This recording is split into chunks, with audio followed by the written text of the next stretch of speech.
বিসমিল্লাহির রহমানির রহিম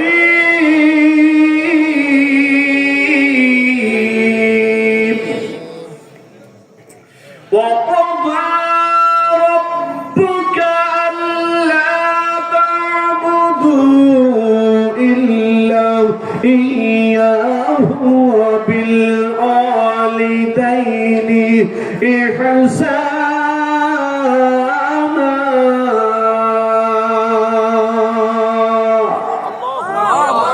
আল্লাহ ডাক দিয়ে বলছেন, বান্দা আমি আল্লাহর পক্ষ থেকে চূড়ান্ত ফয়সালা হয়ে গিয়েছে, ফাইনাল পরীক্ষা হয়ে গিয়েছে, ফাইনাল খেলা হয়ে গিয়েছে। ফাইনাল পরীক্ষার পরে আর কোনো পরীক্ষা থাকে ভাই? ফাইনাল খেলার পরে আর কোনো খেলা থাকে? প্রধান অতিথির পরে আর কোনো অতিথি থাকে? শেষ। এরপরে সভাপতি একটা সমাপ্ত, সমাপনী ভাষণ 1 মিনিটে ছেড়ে দেয়, সবাই ধন্যবাদ জ্ঞাপন করে আজকের মাহফিল শেষ। কিন্তু প্রধান অতিথির পরে আর কোনো কিছু থাকে না। তো ফাইনাল খেলা হয়ে গিয়েছে। আল্লাহ ডাক দিয়ে বলছেন, দুনিয়ার মানুষ শোনো, আমি আল্লাহর পক্ষ থেকে চূড়ান্ত ফয়সালা হয়ে গিয়েছে। আমি আল্লাহর পক্ষ থেকে চূড়ান্ত ফয়সালা হয়ে গিয়েছে। তোমরা সকলে মিলে আমি আল্লাহর গোলামি করো। কার গোলামি করো? সকলে বলুন না।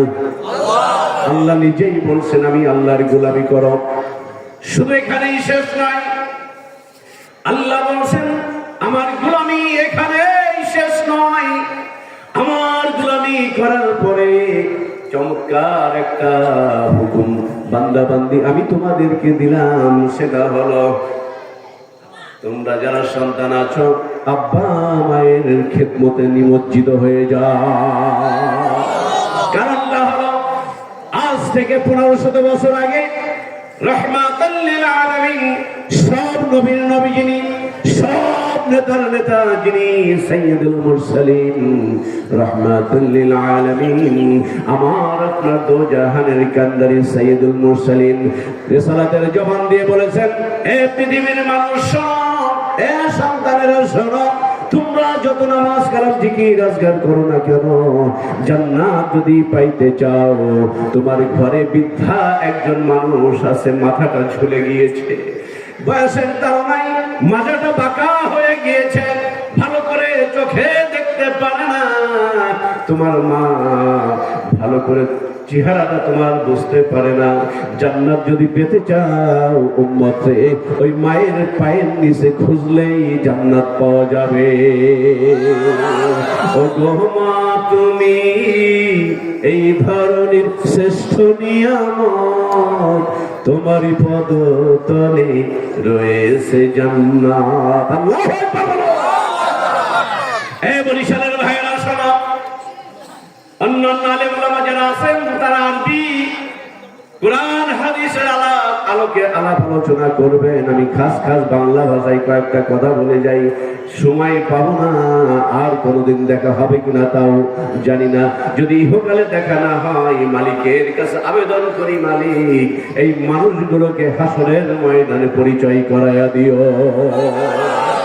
আমার ভাইরা, মা যে কি জিনিস, এই বরিশাল জেলার মানুষটা অত্যন্ত ভালো। বন্ধুরে, আল্লাহর ওলিদের সহবতে যদি কোনো মানুষ যাইতে পারে, আল্লাহর ওলিরা মায়ের খেদমত সম্পর্কে তার মুরিদানদেরকে হাতে কলমে শিক্ষা প্রদান করে থাকে। কি বলেন? একজন আলেমের কাছে যাবেন, ওই আলেম ব্যক্তি আমাকে আপনাকে বুঝাইয়া দিবে যে এইভাবে মায়ের খেদমত করতে হয়, এইভাবে বাবার খেদমত করতে হয়।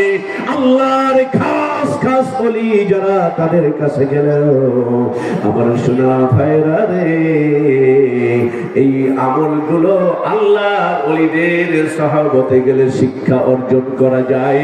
আওয়াজ করে বলুন না সুবহানাল্লাহ।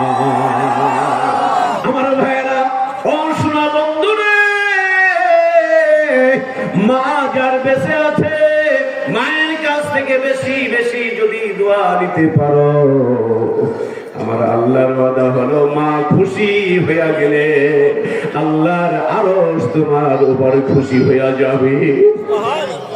তুমি যতই নামাজ পড়ো না কেন, তুমি যতই কোরআন তেলাওয়াত করো না কেন, তুমি যতই রোজা রাখো না কেন, মা যদি কষ্ট পায়, বাবা যদি কষ্ট পায়, আমার নামাজ, আমার রোজা, আমার জিকির আজকার, আমার তাসবিহ তাহলিল কোনো কিছুই মালিকের দরবারে যাবে না। হযরত আবু হুরায়রা আল্লাহ নবী প্রসিদ্ধ একজন সাহাবী, কি নাম বললাম? হযরত আবু হুরায়রা রাদিয়াল্লাহু তাআলা আনহু আল্লাহ নবীর কাছে সে কান্নাকাটি করছে। আল্লাহ নবী ডাকতে বলছে, আবু হুরায়রা কান্দো কেন? আবু হুরায়রা ডাক দিয়ে বলছে, আমার মা আমারে মেরেছে। তুমি এত বড় হয়ে গিয়েছো, মা তোমাকে মারলো কেন? তোমার মা তোমার মারছে, আমার কাছে নালিশের জন্য আসছো। আবু হুরায়রা ডাক দিয়ে বলছে, না ইয়া রাসূলুল্লাহ, আমি আমার মায়ের বিরুদ্ধে আপনার কাছে নালিশ দিচ্ছি না। ভাই আবু হুরায়রা তাহলে কেন আসছো, কান্দো কেন?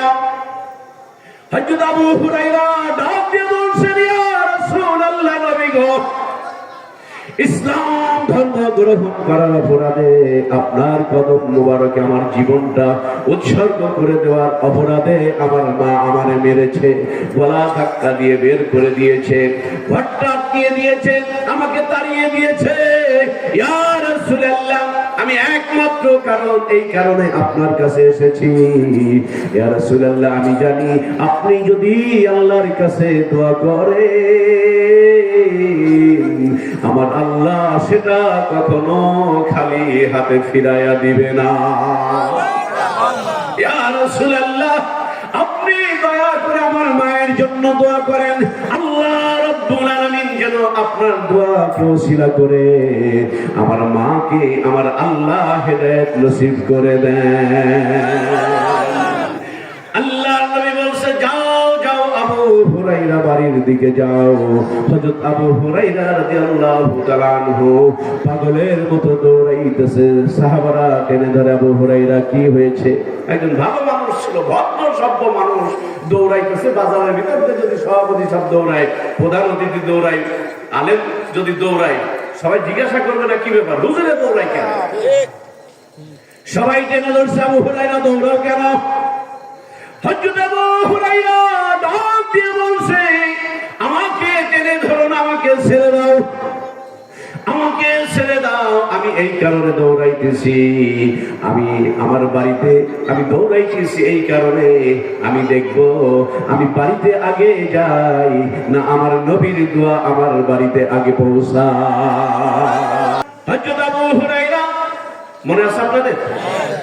হযরত আবু হুরায়রা রাদিয়াল্লাহু তাআলা আনহু ডেকে ডেকে বলছে, আমাকে ছেড়ে দাও, বাধা দিও না, আমি বাড়িতে যেয়ে দেখতে চাই আমি আবু হুরায়রা আগে পৌঁছাবো না আল্লাহর নবীর দোয়া আমার বাড়িতে পৌঁছায়। সুবহানাল্লাহ। হযরত আবু হুরায়রা বাড়িতে গিয়ে নক করলেন, মা। ভিতর থেকে কান্না বিজড়িত কণ্ঠে আওয়াজ এলো, কি গো, কে বাহিরে থেকে ডাকো? হযরত আবু হুরায়রা সাক্ষ্য প্রদান করে গেলেন, ডাক দিয়ে বলেন, দুনিয়ার মানুষ সাক্ষী ডাকো, আমার মা ভিতর থেকে যখন ডাক দিলেন, আমাকে কে গো? আমার মায়ের কণ্ঠের মধ্যে কর্কশতা পেলাম না, আমার মায়ের মধ্যে ভালোবাসার গন্ধ পাইলাম। আবু হুরায়রা বলছে, মা গো, আমি এসেছি। দরজা খুলে দিয়ে মা দুঃখিনী হযরত আবু হুরায়রাকে কোলে বুকের মধ্যে নিলেন, কপালে চুম্বনটা এঁকে দিলেন, ডাক দিয়ে বলে, বাবারে খাইছো, ক্ষুধা লেগেছে, আগে খেয়ে নাও। হযরত আবু হুরায়রা ডাক দিয়ে বলছেন, আমি তাকায় দেখি আমার মায়ের চুলগুলো ভিজা। আমি ডাক দিয়ে বললাম, মা গো, চুলগুলো ভিজা কেন? মা ডাক দিয়ে বলছেন, বাবারে আমি যখন ধরে ঘর থেকে বের করে দিয়েছি, আমি বাড়ি থেকে তোমাকে যখন বের করে দিয়েছি, আমার অন্তরের মধ্যে একটা নাড়া দিয়ে উঠেছে যে আমার আবু হুরায়রা খারাপ তো কোনো কাজ করে না। আমি কেন তাকে মারলাম? আমি কেন তাকে আহার করলাম? আমি তাকে প্রহার করলাম কেন? আমি আঘাত করলাম কেন?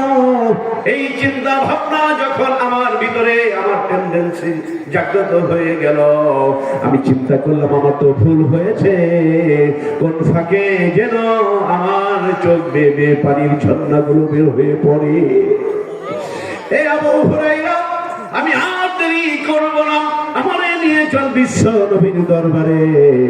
হযরত আবু হুরায়রার মা ডাক দিয়ে বলছে, আমি এই মুহূর্তে পড়ে দিলাম লা ইলাহা ইল্লাল্লাহু মুহাম্মাদুর রাসূলুল্লাহ। চিৎকার দিয়ে